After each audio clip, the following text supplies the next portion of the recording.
मैथिली आ भोजपुरी के सबसे नीक चैनल एपी प्रोडक्शन दरभंगा के एखनई लाल बटन दबाकर सब्सक्राइब करू और घंटी के निशान बटन के जरूर दबाओ ताकि नव नव ऑडियो आ वीडियो अहाँ सब लग तुरंत पहुँच सके।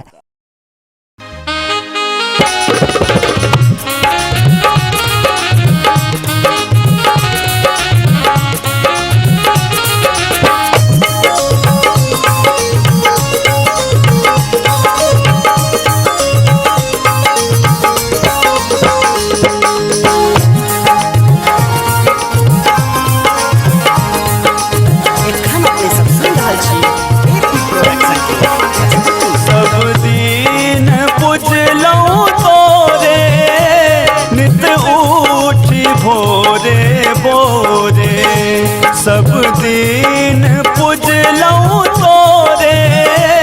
नित उठी भोरे भोरे किया हो दानी कौन विधि जिंदगी अपन बिते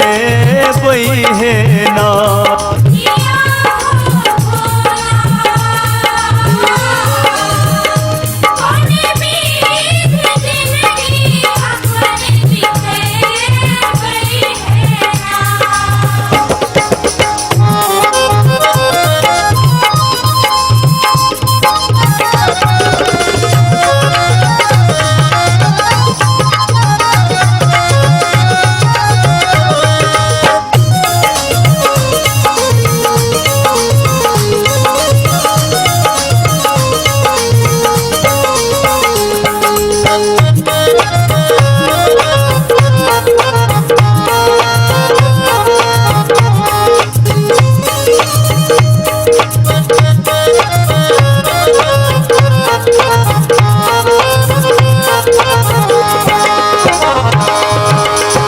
दुख में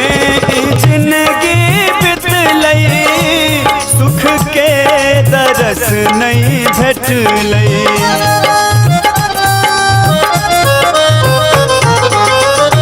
दुख में जिंदगी बितलई सुख के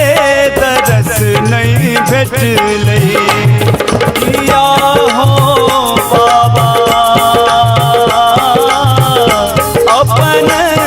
कथाई ककरा सुने वही है ना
लिखल शैलेंद्र नचारी गावैया विक्रम बिहारी